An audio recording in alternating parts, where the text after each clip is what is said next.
I just think it's crazy that you can make a plan with your idea, create some calendar invitations, meet during those times, and all of a sudden you've birthed a podcast. And then we have a podcast. So easy, so easier said than done, but here we are. Here we are. We're doing it. We're halfway through almost the season 1 of Money Baggage.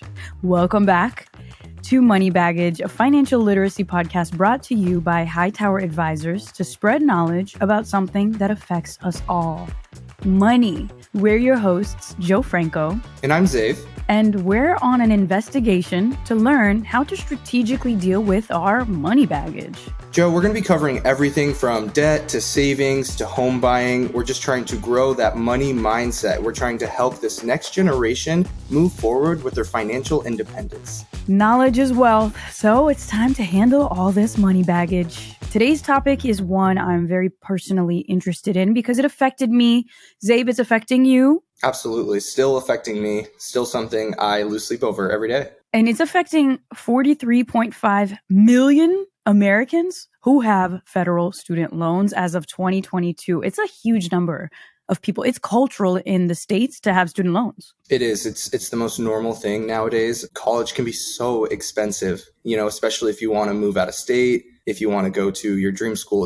It's tough, So a little refresher of who we are and what this is all about. Zave, can you give us the lay of your financial money baggage as it relates to student loans? Absolutely. So I went to college in Salt Lake City. I grew up in Las Vegas, went to college in Salt Lake City. I don't know if you knew this or not, Jo, but I actually played basketball in college. Nice. So I was able to get like a partial athletic scholarship and the rest was student loans. So yeah, I have some student loans. They stress me out, but I think I have a plan ready to go when the time comes. And I'm taking it on head on because college was awesome. It was awesome. Can I ask you how much loan debt you have? Oh, it's somewhere in the $20,000 range. Okay, that's not as bad as I expected. So you graduated from a 4-year university. Yep. What was your degree again? In marketing. So your degree in marketing, a business degree with $20,000 of student loan debt. That's actually a win. It's not great, but it's not terrible. I think the goal was full ride for basketball, but it didn't quite happen. But here we are. And how much was the sticker price of your university? Do you remember? Like if you didn't have any scholarships, how much would it be per year? I think the athletic scholarship was something around like 75% tuition, somewhere around there. 75% discount? That's amazing. Ball is life, Jo. Ball is life. Ballin', literally like living that baller's life. Okay, cool. Well, I did not have that much of a percentage off of my college experience. So in the States, if you live in the States, you probably are familiar with in-state tuition versus out-of-state tuition. So I chose the most expensive option when it was time to go to college because she got high standards. I don't regret it, but I did go through soul-crushingly high amount of anxiety when I saw the bills come in. Sure. My university was not only out of state, but it was also a private university, business school in Manhattan. So it was like expensive on expensive on expensive. Sure. The sticker price for my school was $50,000 a year. I know. And I got $20,000 of scholarships the first year. So year one, I remember looking at that paper of the cost breakdown. Year one, I was already taking on $30K of debt. And I grew up as the daughter of the cleaning lady. This is not the amount of money we would ever think is reasonable to spend. And there I was asking my mom to sign off on the Parent Plus loan. I signed off on my personal student loan because as a student, you can only take out so much money. And I told my Mom, I just need you to sign off on this loan. I will repay every penny, even if I have to scrub the floors of this university. That's how crazy I got. I was like, I will figure this out. So yeah, it was really crazy. And by the time I graduated 4 years later, I had accumulated $70,000 of student loan debt. And that was after every single year figuring out ways to get more scholarships and work on campus to cut some costs. So the first year I paid $30K. Second year, I studied abroad, which was actually cheaper than staying for the full year in New York. Oh, so my study abroad program only cost $20,000, whereas the semester, Paris. Wow. Okay. So it was cheaper to study abroad in Paris. And that was even more expensive because if you were in the liberal arts university, like school, you could actually study and pay like $10K for the semester. Jeez. Because in Europe, it's so cheap to go to college. Sure. So like as an American studying abroad, you will likely save money, which is something people don't realize. So I would have been paying $25K to study in New York, and I was studying in Paris paying $20. Mind blowing. Wow.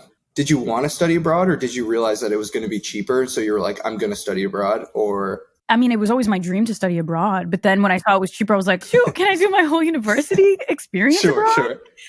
So anyways, yeah, studied abroad. So that actually gave me a break on my loans. And then the third and fourth year, I did this hack. I got a job as a resident advisor, and that completely covered my housing. Oh, wow. And a little bit of my meal plan, and gave me money towards my tuition. So the last 2 years were my smartest and most strategic, but I still came out with all that strategy, still came out with $70K in debt. But you were able to pay it off pretty quickly compared to probably me and so much else of the country. Like, walk me through like how you did that. So crazy. So I started paying my loans freshman year. I started paying my interest freshman year of college, which was something somebody told me when I was in high school. The number one tip to paying off your student loans is to start paying before you even get to college. The minute your bill, that timer starts, if you have money, put it towards your student loans, because the interest, like we've mentioned with compounding, the interest grows so fast on an amount of money that high. So even though you're paying $50K, your sticker price is $50K, you're actually going to pay much more than $50K if you wait until the 4 years of university are over to start paying. So number one tip was I started paying interest right away. And anytime I would work, I would put like $200 towards my loans every single month. And then when I saw the number rising, I was like, your girl's got to get some internships because I need some real world experience. So I interned as much as I could to not only get work experience, but it would give me an edge. So when I did graduate, I could get better paying jobs. And then the irony is I didn't end up working for anybody out of college. I became an entrepreneur. So even though I had all those experiences and relationships, I ultimately ended up building my own path and making my own money, which was the reason in 5 years I was able to pay off my loans.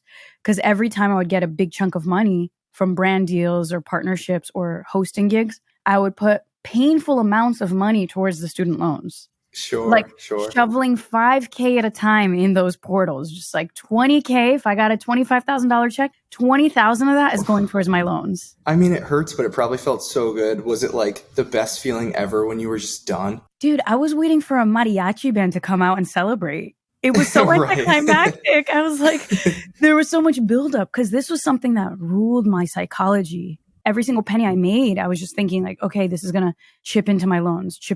I am not very good when it comes to owing people things. Are you? For sure. I mean, I get the logic for student loans. Like I knew it was going to happen. I knew I had to go to college. I knew I wanted to go to college, but like I'd be lying if I said I didn't lose sleep over it today, you know? I think that this is what's interesting. And this correlates back to this whole theme of the podcast, the money baggage. Some people have a more comfortable relationship with debt than others. For sure. That's like a subjective feeling. Definitely. I mean, I think a lot of it has to do with the way you grew up, and a lot of it has to do with just like, yeah, your relationship with money, your relationship with debt, good debt, bad debt, student loans. It can teeter on both sides. So I guess my question is positive, negative, neutral. How do you feel about student loans just in general? It's such a brilliant question. I think we all should be asking. That's a journal prompt. Okay. How do you feel about debt in general? How do you feel about student loans? My feeling on it is getting to the root of why we borrow money to begin with. We borrow money to invest. Student loans are an investment. While it's not really discussed culturally in the States, when you go to a university, you are investing in yourself.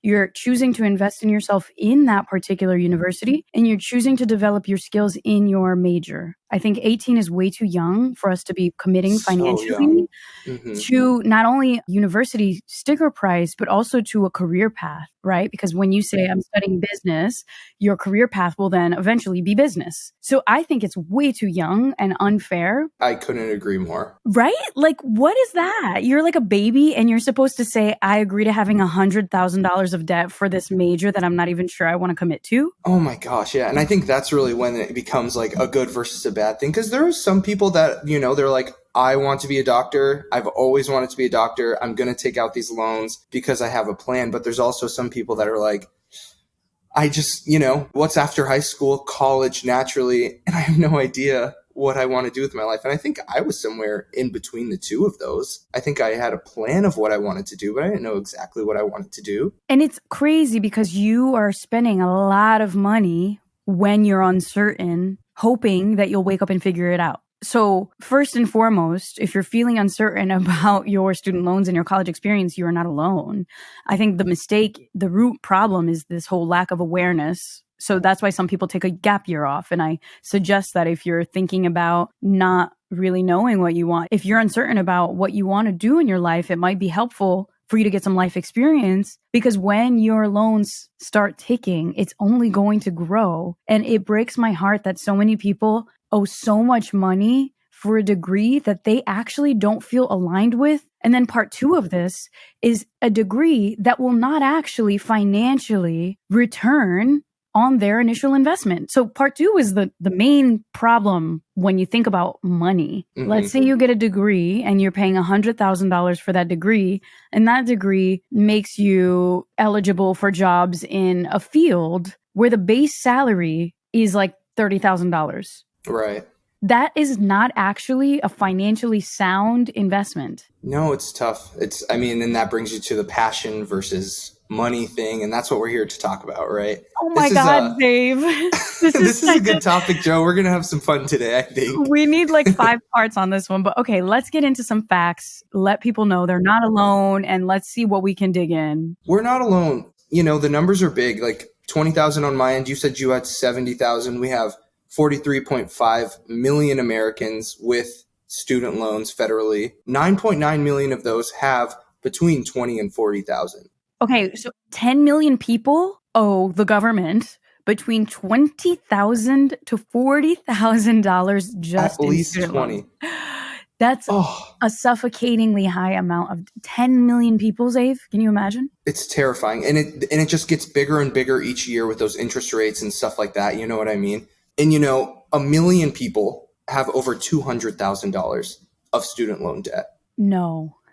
1 million people. No. I don't even want to do that math to see how much money that is. Not 200,000. So they have money. Like the value of a house in student loans alone. It's terrifying. I mean, you sign up to do it and you're 18 at the time and you potentially could be paying these off when you're in your 50s. You know what I mean?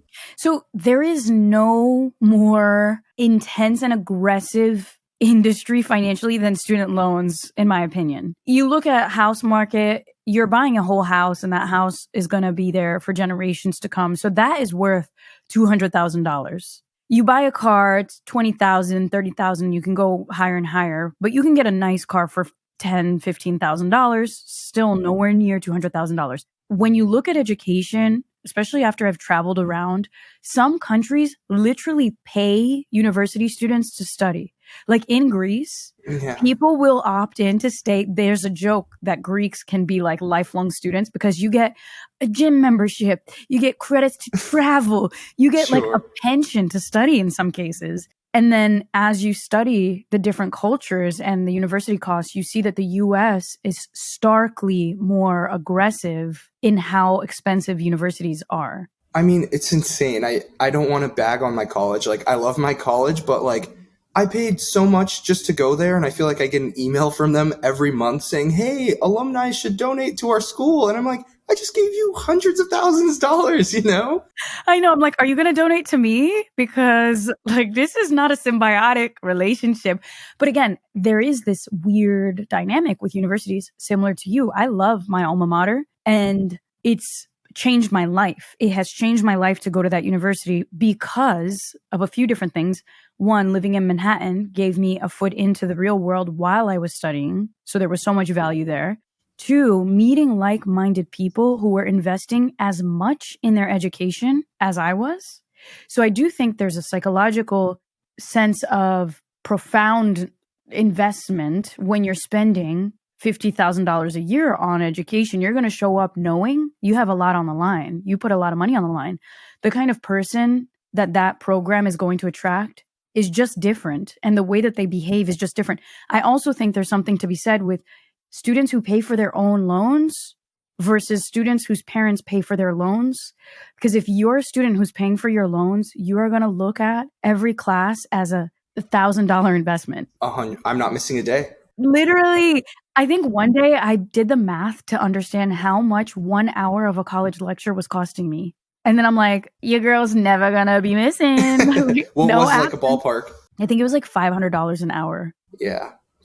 Each student, right? Each student per hour. If a lecture's 4 hours, $2,000 right there. So that's a little trick that I advise you to do if you're a student. Break down your tuition, how much you're paying, break down how many courses you're taking, how long those are, and look at how much each hour in your university is costing you, because it's going to give you perspective. So if somebody's parents are paying for their degree, that student might not be as emotionally invested because they're not hurting financially when it's all said and done. But if you pay, you're going to take advantage of it. You did say one thing, though, that kind of stuck with me. Obviously, the degree meant a lot for me to have to get where I'm at now, but I do think there's not a price you can put on the relationships and the connections and the personal growth that I experienced in those 4 years of college. So yeah, this is why it's a tricky relationship, and that's why we're talking about it. Tell me more, Zave. Give me more facts. So 200,000, a million people have that. Like we said, like some people are paying it off by the time they're 65. So we have some numbers by ages here of student loans. So here we go. 7.3 million borrowers are younger than 24 years old. Super young. That's so sad. You're barely an adult, and 7.3, basically teenagers and like very young and fresh, sprightly humans are suffering this emotional baggage. Hey, if you're under 24 and you have student loans, just know you're not alone. There's 7 other million people right there with you. And then, okay, so next, this is our age group. 15 million borrowers are aged 24 to 34. Okay, now let's think about the stage of life that you're in when you're 24 to 34. This is probably some of the most transformational time in our lives. This is when you're in the workforce, you're scrambling to figure out what vocation you want to dedicate your life to. You're maybe jumping jobs until you figure that out. You're likely investing in real estate if you're fortunate enough to do so. You're probably finding a life partner. So this is like a really pivotal moment in our lives. And the most amount of people in this breakdown have loans. So 15 million people who are in this transformational time in their lives are dealing with juggling, how do I repay my loans, with the question of how do I build my life? That's crazy. Absolutely. I think this point right here, the 24 to 34, is the point in your life where you're like, was taking student loans worth it? Yes. And a lot of us are questioning that. 15 million of us are questioning that. Oh, including me. Including me. Okay. Yeah. So next we got 14.6 million borrowers are aged 35 to 49. So things are still not looking great for this age bracket, because this lifetime, it's like now you're raising kids. So now essentially 15 million people with fresh young families, mortgages, careers that they may or may not love, but hopefully love. They're dealing with student loans in addition to family costs. And then this age bracket, I also want to talk about this because I know this is our next episode. 35 to 49 is the age bracket where you begin to start taking care of your parents and the elders in your family. Oh my goodness, I know. This is like pressure cooker on level 10 right here. Definitely. And I'm excited to talk about that one. Coming up next, I have some facts that are crazy that have to do with this college tuition thing that, yeah, it's crazy. So if you're in this age bracket, 35 to 49, first of all, I think we're sending you big, big hugs. We're sending everybody in this list big hugs. But really, this is the middle seesaw of life. So you are now the adult in charge of taking care of the younger and the elderly while paying off your student loans. We have faith in you. You're not alone. You got this. Okay. And then next, this is when, it's sad to say this number because it's like, this is when people are starting to finally have their loans paid off. And from 18 to 6.5 million borrowers are 50 to 61. So this is the exhale moment. It's like halfway through your life, we're starting to exhale. You can take a deep breath. You finally have a plan. You're figuring it out. You can spend time with your grandchildren. This is why people in their, 50s and 60s have more money to spoil their grandchildren, because they paid off their loans. 100%. You know what? My parents have a grandchild now, and I feel like he's way more spoiled than I ever was. Yeah, because they paid off their loans by the time they turned 50. Sure. Hopefully. And then we got the smallest number, which makes sense. 2.6 million borrowers are 62 and older, which is still, I feel like, a pretty high number to be that old and still be dealing with your student loans. It's obviously the smallest, but it's sad to see. Well, yeah, it's still 2.6 million people who have had a lifelong relationship, tumultuous, I bet, with paying off student loans, in addition to all of life's costs. And this goes to show you that 2.6 million likely had a degree that did not return on investment with their career salaries.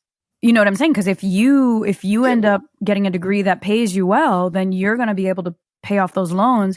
Or another way to understand this story is 2.6 million of those borrowers married and combined student loans. Mm-hmm. I've heard of people who, you marry someone and you have a bunch of loans and they have a bunch of loans, and then because you basically put your student loans in a big mountain with life's costs of mortgages and childcare and all of that, it becomes increasingly more difficult to pay off your student loans. The other thinking that I just thought about is maybe student loan rates, the interest rates are a little bit lower than mortgage rates.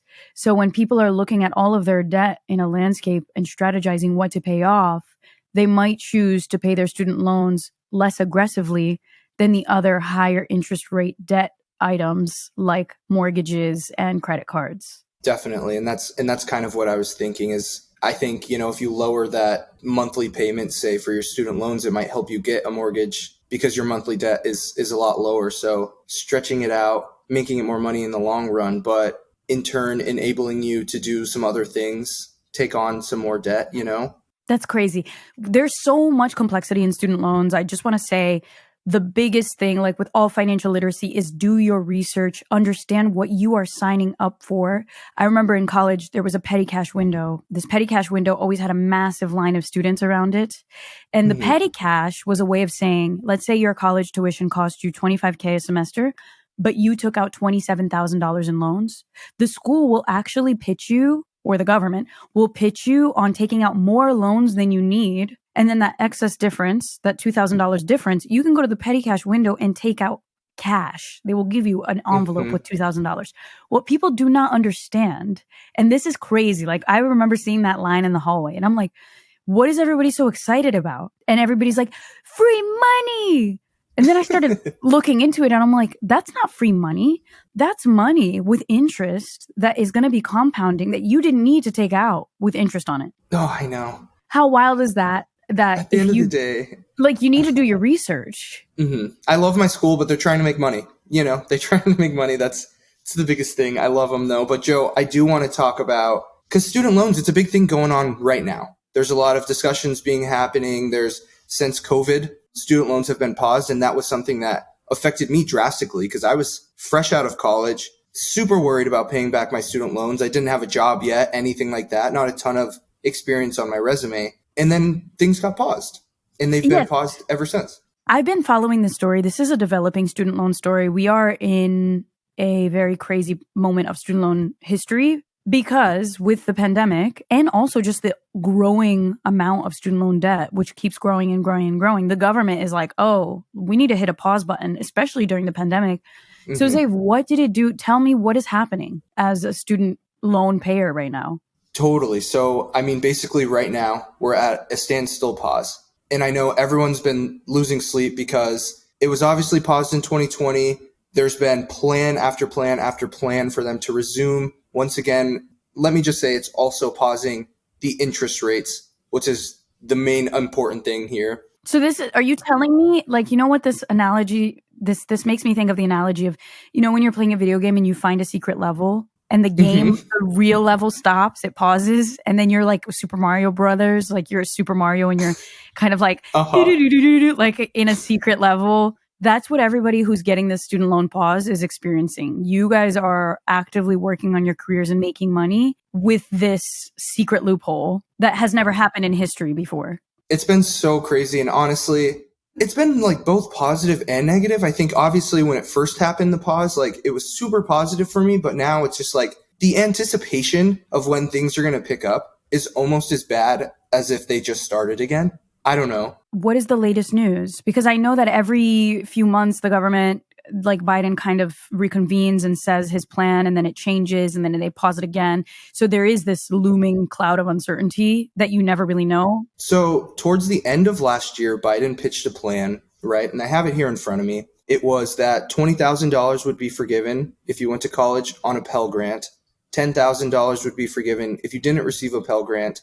And this is kind of the biggest one here, is payment based on income. If you have undergraduate loans, you can cap the repayment at 5% of your monthly income. So if you're making less money, it'll lower your monthly payment. And for some people, including myself, it would be a drastic amount of money forgiven. And for some people, it'd be all of your student loans wiped. So let's just talk about Pell Grants for a second as well. I got Pell Grants. Pell Grants are awarded to people who show significant financial need and have not earned a bachelor's, graduate, or professional degree yet. So the government will look at your financial situation, and if you have this specific financial need, like this household income that's really low, you'll get a Pell Grant. This is money that is free, and that means that you're more able to go to college. The $20,000 that I received that first year was a Pell Grant. Most of that was a Pell Grant, I'm pretty sure. So this Biden proposition would award $20,000, the highest amount of forgiveness, to the people with the lowest income or the most challenging financial circumstances. But still, if you didn't receive a Pell Grant, which means that you come from a little bit higher financial stability, you're still getting $10K off of your loans. And then the 5% of your income rule, I think, is brilliant, because that means that you're doing your best, you're getting a job, you're getting a salary, and no more than 5% of your salary should be going towards your student loans, which gives you a chance to exhale as you build your career. But this law has not been enacted. What's happening? For sure. So long story short, he pitches this plan. Millions of people applied for it. And then the Supreme Court is telling Biden, no, sir. Biden is saying, we really want to make this happen. So they're kind of going back and forth, right? There's going to be a decision made sometime soon, hopefully. I'm not so sure when the next reconvening is of the conversations. I know they've been ongoing since the year started. And basically, once the decision is made, payments are going to restart 60 days after that. So relief or not, forgiveness or not, 60 days after the decision is made. And if they haven't been resolved by June 30th, they're starting 60 days after that, either way. So basically July 30th, August 30th. So by September, the high probability that people will need to start repaying their loans will kick in September. There's a high probability, because basically they could say yes to Biden's plan, which they haven't said yes, or they could say no, or they could just not come to a decision. So there's like a 2/3 chance that payments will resume September of 2023. Time's so coming. Y'all, mark your calendars. September's almost here. It's time to go on a money diet. Oh my gosh. It's been so stressful, because I feel like I've read and I've heard a specific date so many times now of they're starting on this date, be ready to pay them. And then it'll be like a week before that date. And then they'll be like, no, actually, you got another couple of months. So it's been so stressful. So then have you mentally and financially prepared for these supposed dates in the past? Oh, for sure. I mean, mentally and financially, I've just been like, talking with my parents, talk with your advisor. Your financial advisor, yeah. And just like start prepping. I've been saving up money. I've been just kind of starting to come up with, what's the plan going to look like? What's the payments going to look like? How can I handle this as quickly and effectively as possible? But until that date, just got to be responsible. You have to, I hope I'm sending you hugs, Zave. I'm here for Thanks, you Jo. emotionally, like as somebody who went through that for many years. It is definitely soul crushing, but again, you're not in it alone. And hopefully there is some relief, because maybe, who knows, maybe there's like some in between, some win-win that we can reach. The point is, if you do have loans, now is the time to start thinking about that action plan so that the date doesn't come around and shock you. So money diet is my way to go. Trim that fat, honey. Trim it. Trim it. Okay, so give me some more insight so we understand what we're really dealing with when it comes to loans. Because I know there's unsubsidized versus subsidized, and there's quote unquote less financially damaging type of loan, which is subsidized, is the less financially detrimental loan. Sure. So there's the two types, right? So subsidized loan, here, I'll start there. A subsidized loan is a type of federal loan. With a subsidized direct loan, the bank or the government is paying the interest while you're in school, during your post-graduation grace period, and if you need a loan deferment. So the key thing to highlight here is subsidized loans do not have interest for the entire duration of your university experience, which is huge because that interest that compounds will not create a bigger mountain of debt. The number is the number until you're able, probably in a better situation, to start paying them back. Yeah. Also the grace period, I want to highlight, look up your grace period. I think it's 6 months after you graduate, but I was like truly living my best life during that grace period, as in able to breathe. But I had a calendar alert the 6 months after I graduated, like, okay, I will need to start paying. And I remember always applying for income-based repayment and deferment sometimes, because I was like in my entrepreneurial journey in the middle of the hardest time for me financially. It was crazy. I think about what I did. It was crazy. Like I was a crazy 22-year-old for moving to another state across the country to start a YouTube channel with $70,000 of student loan debt. Like that is crazy. Nuts. Don't forget about the sleeping on the couch days and all that, right? Sleeping on the couch, eating crunchy peanut butter because I couldn't afford anything else. And then like 5 years later, that was an investment in myself and in my ideas that allowed me ultimately to pay it back. But like it was ugly before it got pretty. Jo, you're inspiring. And you know, when these payments come back, maybe I have to just move across the country and sleep on a couch and figure it out. I don't know. No, but it's like, it's really the thing that helped me was proactively investing in my skills, in my relationships, and constantly looking at strategy. Like, what is my strategy? And refining the strategy. We'll talk about this the entire show. All of these episodes involve strategy, but student loans, because they take such a toll on you, you need strategy. So tell me about unsubsidized loans, because if I'm not mistaken, most of our loans are unsubsidized, which is Definitely not the best kind.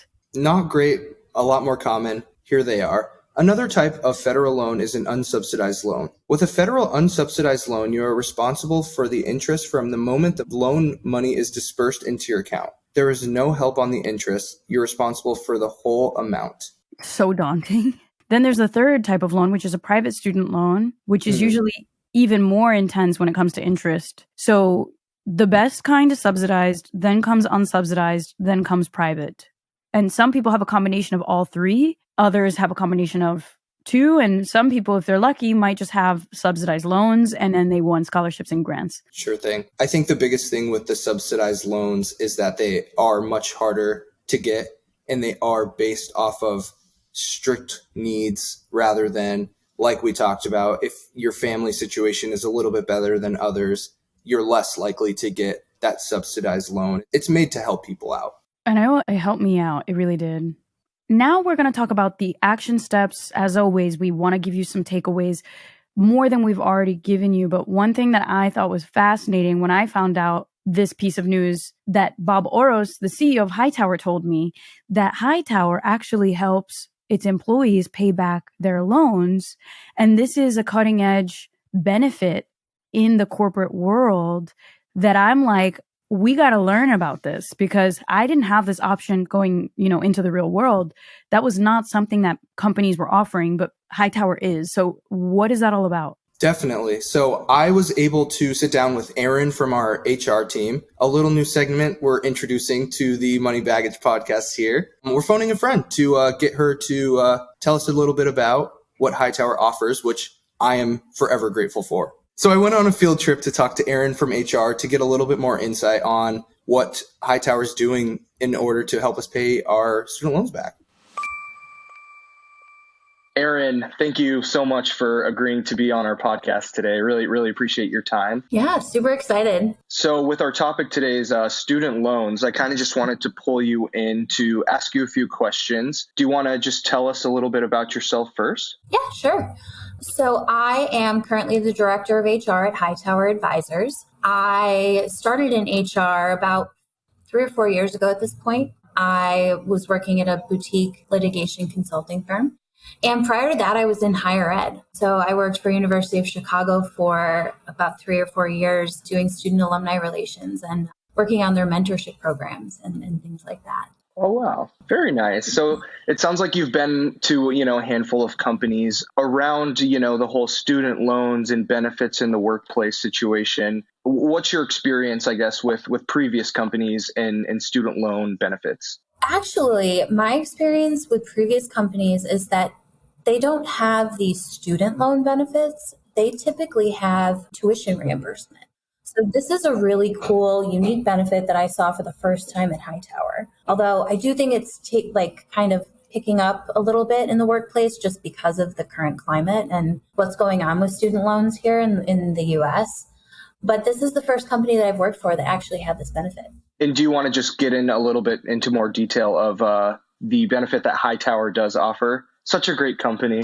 I know. No, I know. It's such a cool benefit. And actually, in the last year, we've increased it, which is amazing. So we started this about, I think it was maybe 2 years ago prior to my starting with Hightower, with a company called Peanut Butter. And basically this benefit, they work with all of the major student loan companies, and we are able to pay tax-free a certain amount every month towards people's student loans. And Hightower started small because they didn't know what it would look like. It was kind of a pilot.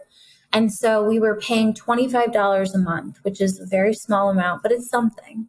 And as it picked up, we realized how important it was. And this past year, we've increased it to $100. And it's tax-free, which means it's not counted as income on your pay stub. It's completely paid by Hightower. There's no payroll deductions for you. So it's just an additive benefit for all of our employees here. I really think that bump to 100 is it's insane, right? It adds up. It really does. It really adds up. It really does, especially now. I don't know if you have student loans like I do, but there's no interest rates right now. So you're really paying that down and you're hitting that principal, which is what you need to do in order to pay that off in a timely fashion. So it's a great opportunity. And if anyone does have student loans and they haven't signed up for it, it's super painless. I recommend doing it immediately before that student loan halt goes away.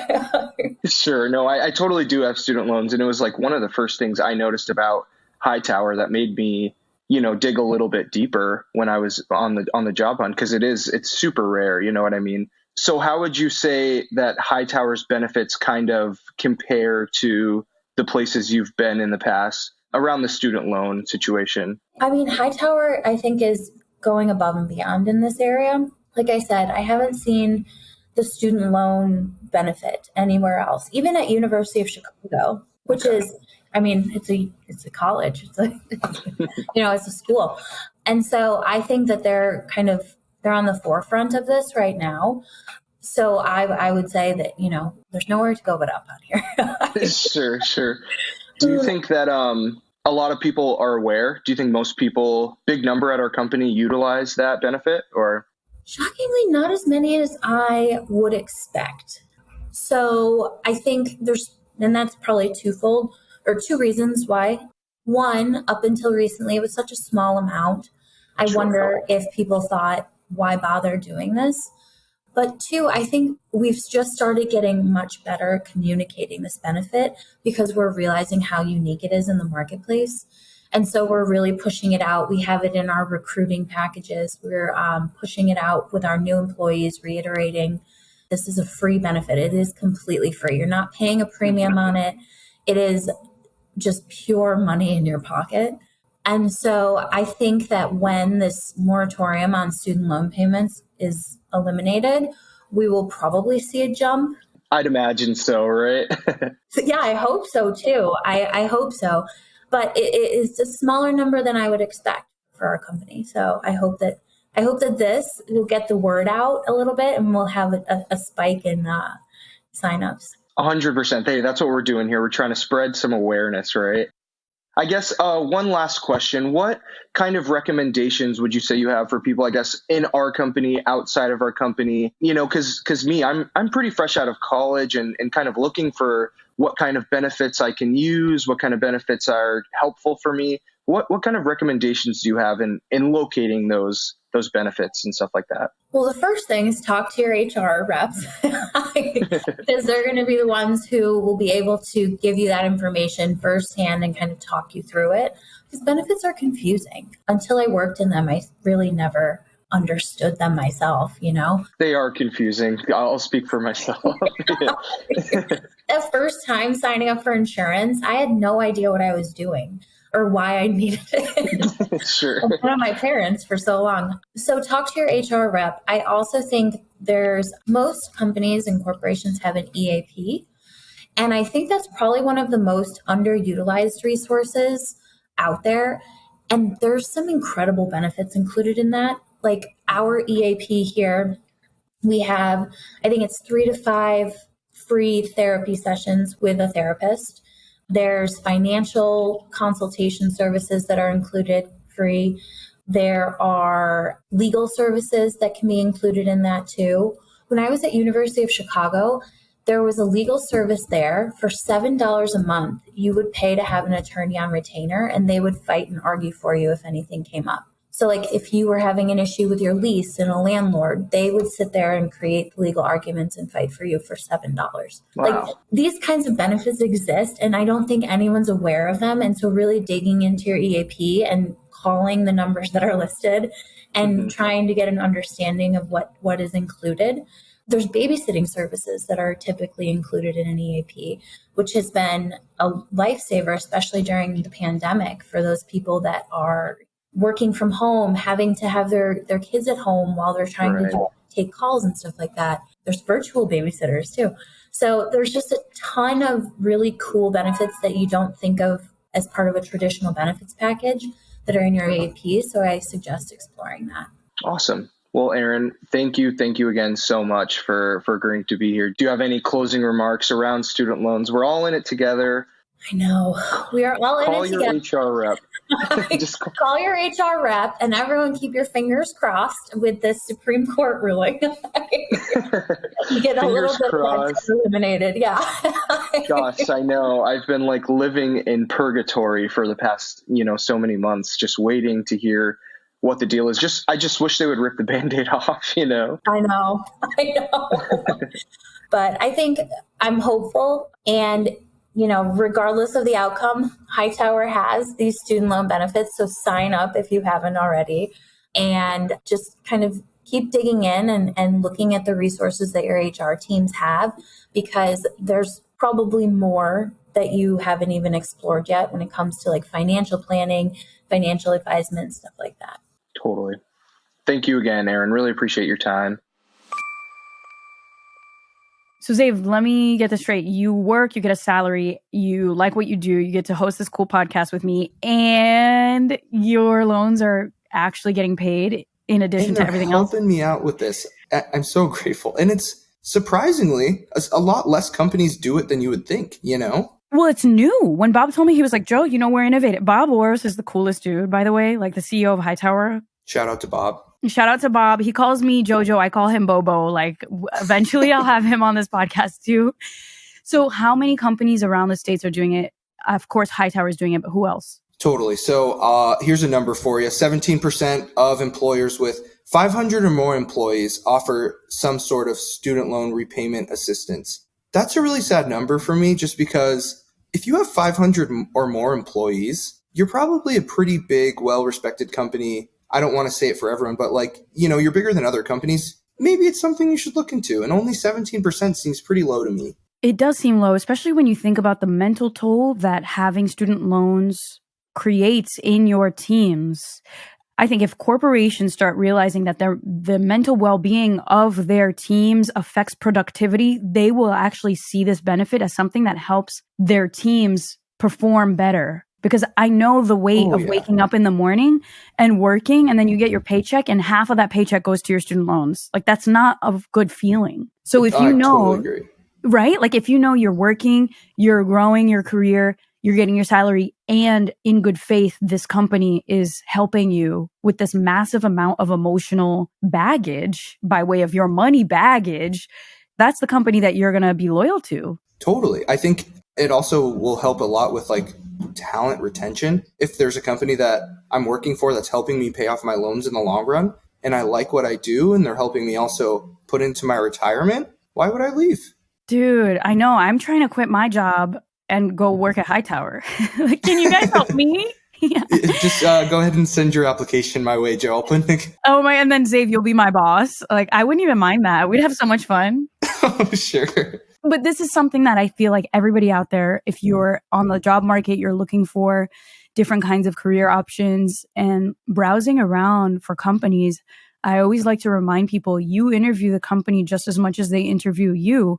And if you're coming to that job with student loans, search for that benefit. Does that company offer any kind of assistance? You know, if I were in the shoe of the person who came out of college with debt, I would only be searching for companies that had like those 17% of the companies. That would be my only target of where I applied. 100%. That's crazy. Did you know about this Hightower benefit, or did you just realize this while we did this episode? Okay, no, I did. I didn't before I started working here, but I did on like my onboarding because they're super open. Hightower is super open with their benefits and what they offer, and I was like, oh wow, that's amazing. I had no idea. Pleasant surprise. Yeah, I mean, I figured I didn't even know like it existed in the workforce, and I found out, and I was like, wow, that makes me want to work here even more. And here we are. Heck yeah. And, you know, it's one small tool as this developing student loan epidemic evolves that companies and hopefully the government will create relief plans to help. Because if you look at the global stage, the US is doing something that is not exactly working, and it trickles into all other aspects of life. We cannot live fulfilling lives if we're waking up with mountains of debt and emotional stress. Like, that's just not the way to live. Definitely. So we're in it together. Start doing your research because the time is coming. Should we get into some questions? Well, let's take a few questions, yeah, and then wrap it on home. So I think this one's a good one for you to give your kind of 2 cents on, Joe, of any tips on traveling while still paying your loans and saving. Correct me if I'm wrong. You did a fair share of traveling fresh out of college. Yes, I was traveling during college and fresh out of college. And my biggest tip, it depends on your lifestyle. It depends on who you have as a responsibility. This is a case-by-case basis. But what I did was I aligned travel in as many different aspects of my life as possible. For instance, when I could not travel, I worked in a hostel because I wanted to be in an environment to experience travel. Even though I had to be in New York, I was in New York for college working at this hostel. And through that, I actually met other travelers who opened my mind to other travel jobs. So I met this woman there who was a travel scout for a management company that booked corporate travel. From that tip, I Googled corporate travel agencies and I applied for this job at huge corporate travel agency. And that also got me into this travel world while getting paid. The other thing was I did a lot of work exchange. So I would find different hostels and offer them what I could offer at the time, which was, hey, I'll write a blog featuring your hostel in exchange for a free stay, or I'll create a video for you to promote your school in exchange for the trip. So that's how I first started traveling while in school and right out of school. And then eventually I grew an audience, which allowed me to get brand deals, which then started making me a paycheck. Like, that's how I started getting paid to travel. Oh, that is so cool. But yeah, it was strategy, complete strategy. Definitely. And I'll add a little 2 cents on that one is it doesn't always have to be an extravagant vacation. You know, I like to pride myself on cheap trips and stuff. I love a good cheap trip. What's your favorite cheap trip? Oh, I just love the beach, Joe. I love the beach. I went to Miami pretty recently for the first time, and it wasn't that expensive. I got to go to the beach. I got to have a good time. So what about you? I've taken a trip to Baltimore and acted like it was freaking Barcelona. Like, it was like, Sure. I am definitely one of those people that thinks travel is a state of mind, not something you need to get on a plane, train, or bus for. I also have the tip of like going off season. So I went to Montreal in winter, but it was beautiful, even though it was an Arctic tundra. And taking these micro trips, these mini vacations, saying today I'm going to explore my own town like I am traveling. And that really does change your mood. So I'm all for that travel state of mind. If you cannot travel because of financial reasons, you can still simulate the experience of traveling. Totally agree. Okay, so here's another question. I'm kind of interested to hear about your experience as well. I don't know if the timing was similar when you still had student loans or not, but can I still dream of buying a home if I have student loan debt? Everything is possible. And how many people buy homes with student loan debt? You looked at the numbers. We saw those numbers together. Like millions of people in their 20s, 30s, 40s, 50s, and 60s have student loan debt. And I bet you they also have homes. So that's where you get a really good advisor to talk you down that path and to see how you can mix and match your income, your debt, all of that. But yeah, so many people have student loans and so many people also own properties with student loans. Were you still dealing with your student loans when you bought your house? No, I'm such a risk-averse person when it comes to student loans and debt in general that I'm one of those people that I'll have a huge project financially. I'll pay that all off and then I move on to the next project and then I pay that all off and I move on to that. So my life cycle of debt, it was student loans, pay that off, car loan, pay that off, house, bought it all at once. And now I'm like, okay, cool. I love that story. It's really good. It's better for my mental, but I'm aware of my mental stresses and I know I can't function as well if I owe a bunch of money. 100%. I think so. The answer is yes. You can still dream of buying a house, get with your advisor, find out what you can do, come up with a plan, and tackle those loans. Tackle those loans. Yeah, I think the number one thing is knowing what you owe, understanding it inside and out. This is a companion along your journey. We all experience it for the most part. Okay, let me not generalize. Some people didn't go to college and they're not stressing. And they're like, I'm living my best life, traveling the world. But if you're one of the millions of people who have student loans, just see it as a companion and as something that is a part of what's happening. Hopefully there is some relief on its way. And you can always look for an organization, company similar to Hightower that's going to help you pay those loans back. And we're sending you all of the good vibes, big hugs. We're in it together. We're here. Get ready, plan it, take it head on. We got this. Little by little, we'll unpack all of this student loan money baggage. And that's it for today. Thank you so much for listening. If you enjoy this episode, do not forget to rate it 5 stars wherever you get your podcasts. And slide up in my DMs, right, Xav? Oh, slide into DMs. The DMs are always open. Jo_Franco on Instagram. And we're going to be taking anonymous questions about all things money, financial literacy, because we're trying to just help us all out with this financial knowledge. We're all in it together. We're going to figure it out. And we'll see you guys next time. See you soon. Bye. This video is a simulation and is for educational purposes only. Jo Franco is presenting the information in this video in her capacity as a consultant to Hightower Holding LLC and its affiliates and subsidiaries, and not as an actual client of Hightower Advisors LLC. The material provided in this article is prepared and researched by its author and does not serve as an endorsement or a reflection of the views of Hightower Holding LLC or any of its affiliates. Hightower does not make any representations or warranties expressed or implied as to the accuracy or completeness of the information or for statements or errors or omissions or results obtained from the use of the information contained herein. Hightower Advisors LLC is an SEC registered investment advisor. Securities are offered through Hightower Securities LLC member FINRA/SIPC.